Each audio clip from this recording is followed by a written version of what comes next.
ఇత అప్డేట్ చూస్తే ఖమ్మం జిల్లా కిస్టారంలో సైలో బంకర్ కాలుష్య బాధితులు శాంతియుత రిలే నిరాహార దీక్షలు చేపట్టారు. ఇందులో భాగంగా 5వ రోజు అర్ధనగ్నంగా రోడ్డుపై బైఠాయించి నిరసన తెలిపారు. సైలో బంకర్ కాలుష్యంతో అనారోగ్యాల బారిన పడుతున్నామని ఆవేదన వ్యక్తం చేశారు. వెంటనే సైలో బంకర్ను తొలగించాలని డిమాండ్ చేశారు. దీంతో భారీగా ట్రాఫిక్ జామ్ కావడంతో పోలీసులు సంఘటనా స్థలికి చేరుకున్నారు. బాధితులకు నచ్చజెప్పి ట్రాఫిక్ను పునరుద్ధరించారు.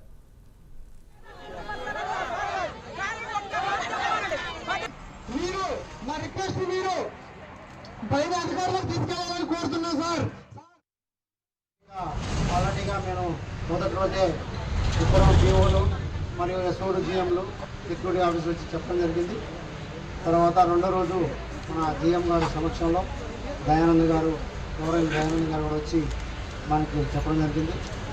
ఈ కార్యక్రమంలో మీకు అందరికీ ఒకటే చెప్తున్నాను, మీ బాధని ఆల్రెడీగా మేము పై అధికారుల దృష్టికి తీసుకెళ్ళాం.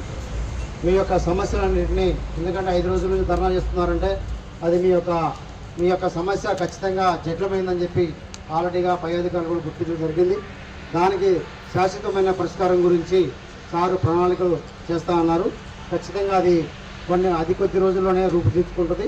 ఈ లోపల మేము మరి ఒక రాష్ట్ర స్థాయి దృష్టి కానీ లేకపోతే మన యొక్క ప్రజాప్రయ దృష్టి కానీ మన బొగ్గు రవాణా చేయాల్సి వస్తుంది. కాబట్టి దానికి అనుగుణంగా మేము డస్ట్ రాకుండా కొన్ని నివారణ చర్యలు చేపట్టడం జరిగింది.